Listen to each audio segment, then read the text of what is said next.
That we have to keep a close eye out on for severe weather yet again as we head into Thursday. Now, winds and flooding are going to be at that medium risk, even though hail and tornadoes aren't a non-zero chance. Hail we could still see on the more isolated scale. Similar story with a few isolated spin-ups here as we do head into Thursday. Now, the area where we have that moderate risk, where we're expecting a little bit more widespread activity, that's where we could see again isolated tornadoes, hail, flash flooding.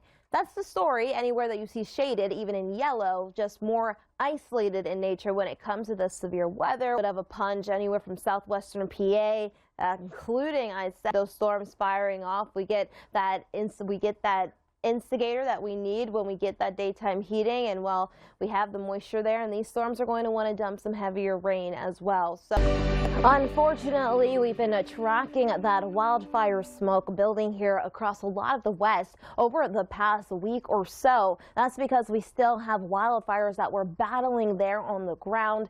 Fire crews continuing to tackle these fires here, and we're going to continue to keep you updated, of course, on the situation here on the AccuWeather Network and also on AccuWeather.com and on our app.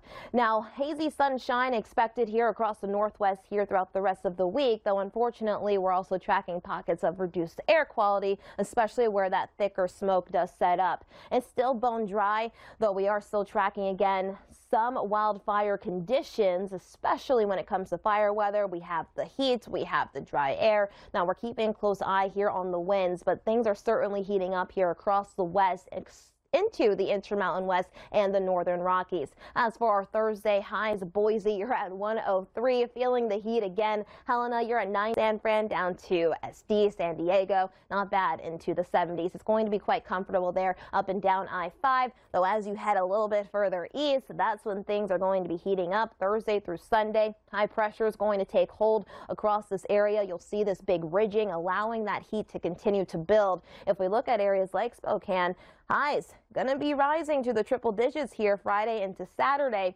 Similar story in Salt Lake City, staying pretty steady here into the beginning of the weekend, though highs running right around our historical averages across the desert Southwest.